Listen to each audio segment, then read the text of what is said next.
Alrighty, that's better. I've got light. Tell you what, that weather's really come in. The wind down here in the Brannup Forest right now is lazy. It is whipping straight through me. Not a problem though, got a big jacket on. Listen, let me introduce you to something. This is the Engel Smart Battery Box. What this represents to me is freedom. Freedom of choice and freedom to move around. No longer do I need to worry about what my batteries are doing in my truck. I can give this to a mate to take away. If I sell my vehicle, I can take this along with me. It really is a beaut bit of kit, and it keeps all of your 12-volt appliances 100% charged. Let me take you on a bit of a tour. Come down here. Alrighty, let's have a look at this side of the battery box. Of course, you're going to need a carry handle, and here's the first of two. You'll see the next one in a minute.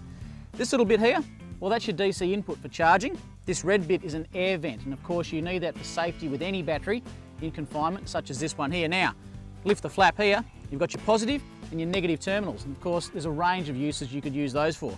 It's not until you get around the front though that things start to get really glitzy. Let's have a look. Okay, up the front here, we've got the brains of the operation. Starting down this end, of course, you've got the all-important battery isolator switch. Turn it one way, it's off, light goes off. Turn it on, of course your light comes back on.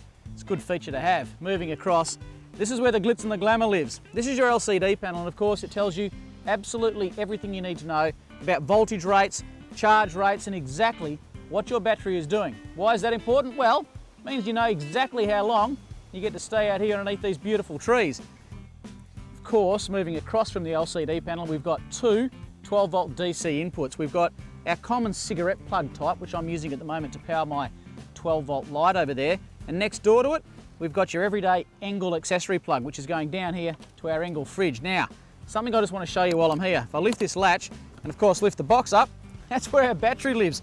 He's all secure in there. He's already mounted up and wired in. You don't have to worry about him. In fact, you never need to lift this lid. He goes in there, close him up, and he's quite happy. One last thing I want to show you around the side, because as far as I'm concerned, this is the piste de resistance. Okay, this side of the battery box, of course, we've got our secondary handle. Goes without saying. Above it, we've got an Anderson plug. That's for all you camper trailer enthusiasts to keep your camper trailer fully charged.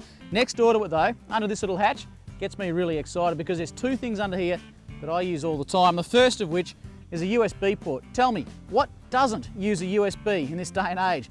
For everything that doesn't, of course, you've got yourself a 240-volt inverter. As far as I'm concerned, this is one handy little gadget, and if you want to find out more about it, why don't you jump on the Engel Australia website where they have all the details. Now, right now, you're going to have to excuse me because I think my steaks are burning.